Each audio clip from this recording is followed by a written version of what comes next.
నమ్ పావంగై కడువినార్ కాబట్టి ఎప్పుడైతే మన రక్తంతో ఆయన రక్తంతో పాపం కడగబడిందో అప్పుడు మనం పరలోకానికి వారసులంగా చేయబడ్డాము. எப்பொழுது நம் பாவங்கள் எல்லாம் அவருடைய ரத்தத்தினால கழுவப்பட்டதோ அப்பொழுது நம் பரலோக வாசிகளாக பரலோக நிச்சயத்தை நாம் பெற்றவர்களாக காணப்படுகிறோம். ప్రియమైన వారలారా, నేను కూడా ఒకప్పుడు నానా రకాలైన పాపాలు చేస్తూ సినిమాలు చూస్తూ అల్లరిగా తిరుగుతూ ఉన్నాను.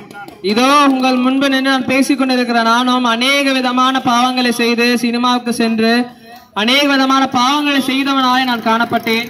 నాలో నెమ్మది లేకుండా శాంతి లేకుండా జీవిస్తూ వచ్చాను. என்னுள்ளே சமாதானமும் என்னுள்ளே நிம்மதியும் இழந்து போனவனாக நான் காணப்பட்டேன். నేను మారాలని మా నాన్న నన్ను రోడ్డు మీద కరెంటు స్తంభానికి కొట్టి నన్ను బాధించినాడు. అయినను నేను మారలేదు. நான் திருந்த வேண்டும் என்று சொல்லி என்னுடைய தகப்பன் என்னை கரண்ட் கம்பத்தில் அடித்து என்னை அடித்தார். இருந்த போதிலும் நான் திருந்தவில்லை. అయితే ఒక దినాన నేను కూడా ఇలాంటి మాటలు విని సువార్తను అంగీకరించిన కారణాన్ని బట్టి నేను కూడా మార్చబడుతూ వచ్చాను. నా హృదయం మారింది.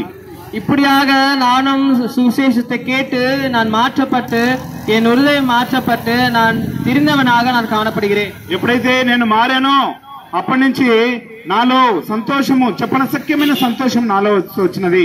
எப்பொழுது நான் ஆண்டவராக இயேசு கிறிஸ்துவை நான் ஏற்றுக்கொண்டனோ அப்பொழுது என்னுடைய இருதயத்துல என் உள்ளத்துல சொல்ல முடியாத சந்தோஷமும் சமாதானமும் எனக்கு கிடைத்தது. నేను నెమ్మదిగా ఉన్నాను, శాంతిగా ఉన్నాను. நான் சந்தோஷமாக நான் நிம்மதியாக நான் காணப்பட்டேன். నా పాప భారం అంతా తొలగించబడింది. என்னுடைய பாவ பாரம் எல்லாம் என்னை விட்டு நீங்களாயிற்று. ఇప్పుడు సంతోషంగా ఉన్నాను. இப்பொழுது நான் சந்தோஷமா இருக்கிறேன். మనం చనిపోయినా కూడా పరలోకానికి వెళ్తానన్న నిరీక్షణ నాలో ఉంటున్నది. நான் மரித்தாலும் கூட நான் பரலோகத்துக்கு செல்வேன் என்ற நிச்சயம் எனக்கு இருக்கிறது. ఈ యొక్క పరలోకం నీకు కూడా కావాలా, ఈ యొక్క నిత్య జీవం నీకు కూడా కావాలంటే నువ్వేమీ చేయనక్కర్లేదు. నేను చెప్పినట్టుగా చిన్న ప్రార్థన చేస్తే చాలు.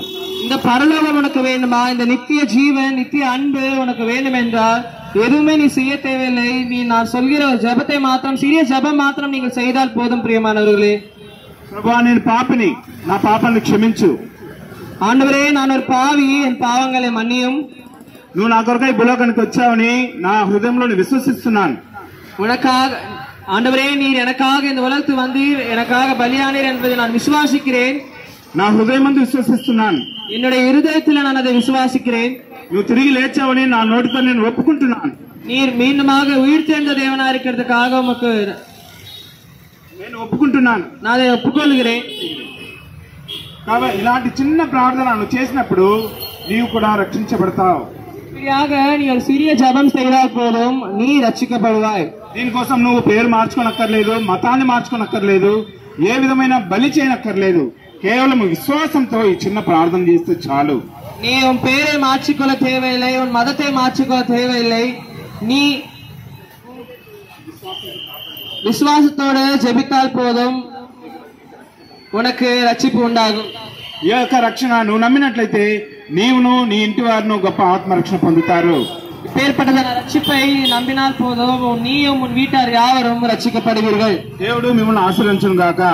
ஆண்டவராக இயேசு கிறிஸ்துவானவர் உங்களை யாவரையும் ஆசீர்வதிப்பாராக. இதை கேட்டுக்கொண்டிருக்கிறோம் எங்களுக்கு மிகவும் பிரியமான சகோதர சகோதரிகளே, மேலும் நீங்கள் இந்த ஆண்டவராக இயேசு கிறிஸ்துவை குறித்து நீங்கள் தெரிந்து கொள்ள விரும்பினால் எங்களிடத்துல பரிசுத்த வேதாகமத்திலிருந்து பிரித்தெடுக்கப்பட்ட சிறு புத்தகங்களை நாம் கொண்டு வந்திருக்கிறோம். அதை கேட்டு வாங்கி வாசியுங்கள். மேலும் நீங்கள் ஆண்டவராக இயேசு கிறிஸ்துவை குறித்து நீங்கள் அறிந்து கொள்ள விரும்பினால் பரிசுத்த வேதாகமத்திலிருந்து எங்களுடைய சபை விலாசத்தை உங்களுக்கு நாங்கள் சொல்கிறோம்.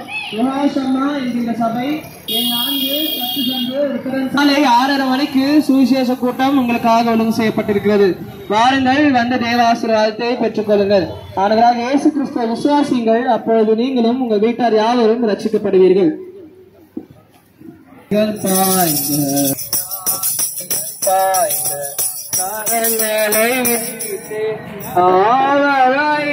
சொன்னை